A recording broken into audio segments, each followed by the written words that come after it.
do livro Mantras de Vida de Loester.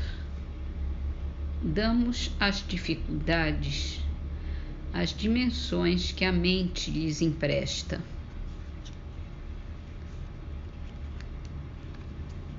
No Livro dos Espíritos, a questão 449.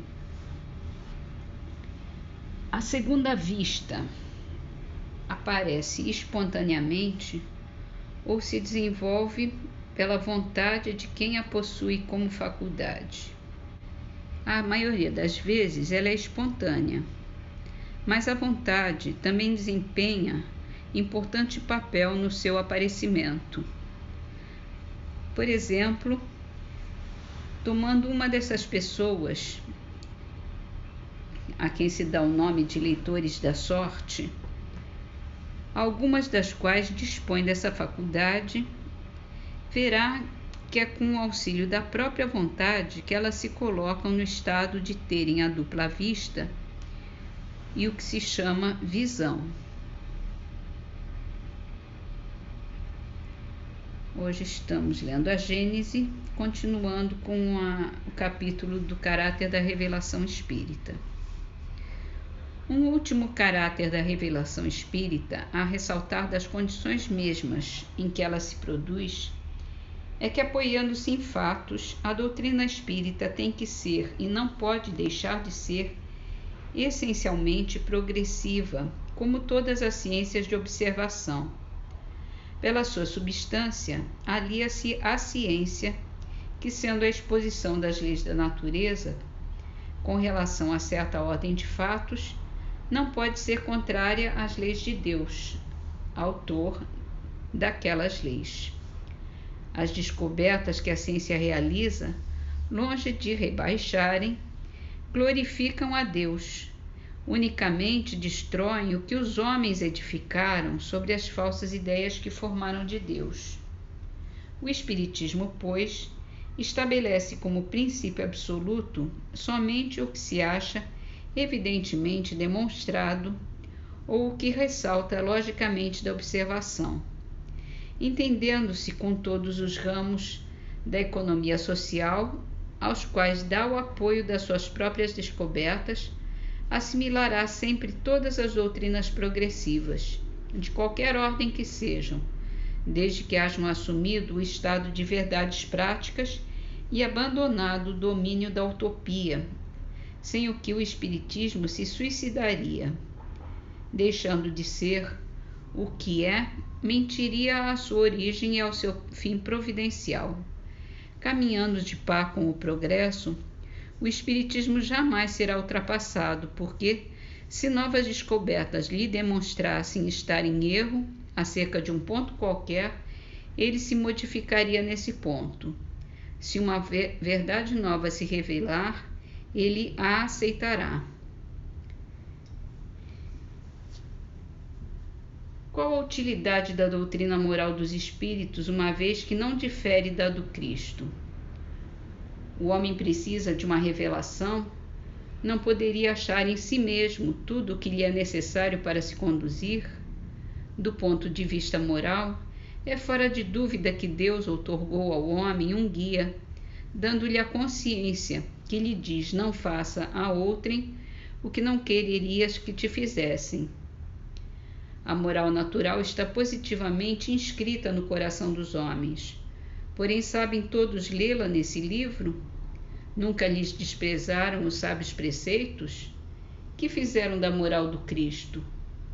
Como a praticam aqueles mesmos que a ensinam? Não se tornou letra morta ou bela teoria, boa para os outros e não para si? Reprovareis que um pai repita a seus filhos 10 vezes, 100 vezes as mesmas instruções, desde que eles não as sigam? Por que haveria Deus de fazer menos do que um pai de família? Por que não enviaria de tempos em tempos mensageiros especiais aos homens para lhes lembrar os deveres e reconduzi-los ao bom caminho, quando destes se afastam, para abrir os olhos da inteligência aos que os trazem fechado, assim como os homens mais adiantados enviam missionários aos selvagens e aos bárbaros. A moral que os espíritos ensinam é a do Cristo, pela razão de que não há outra melhor. Mas então de que serve o ensino oferecido por eles se apenas repisam o que já sabemos? Outro tanto se poderia dizer da moral do Cristo, que já era ensinada por Sócrates e Platão 500 anos antes, e em termos quase idênticos. O mesmo se poderia dizer também das de todos os moralistas, que nada mais fazem do que repetir a mesma moral em todos os tons e sob todas as formas. Pois bem, os espíritos vêm muito simplesmente aumentar o número dos moralistas, com a diferença de que, manifestando-se por toda parte, tanto se fazem ouvir na choupana como no palácio, pelos ignorantes como pelos instruídos. O que o ensino dos espíritos acrescenta à moral do Cristo é o conhecimento dos princípios que regem as relações entre os mortos e os vivos, princípios que completam as noções vagas que se tinham da alma de seu passado e de seu futuro, dando por sanção à doutrina cristã as próprias leis da natureza. Com o auxílio das novas luzes que o Espiritismo e os espíritos espargem, o homem compreende a solidariedade que o liga a todos os seres. A caridade, a fraternidade se tornam uma necessidade social. Ele faz por convicção o que fazia unicamente por dever, e o faz melhor. Somente quando praticarem a moral do Cristo, poderão os homens dizer que não mais precisam de moralistas encarnados ou desencarnados. Deus, então, não mais lhos enviará. E terminamos com o Parnaso de Além-Túmulo. A poesia é de Antero de Quental. Almas sofredoras. Passam na terra como as ventanias ou como agigantadas nebulosas, provindas de cavernas misteriosas, essas compactas legiões sombrias, turbas de almas escravas de agonias, com que andei entre queixas dolorosas ao palmilhar estradas escabrosas, entre as noites mais lúgubres e frias. Ó, visões de martírios que apavoram, miseráveis espíritos que choram sob os grilhões de rude sofrimento.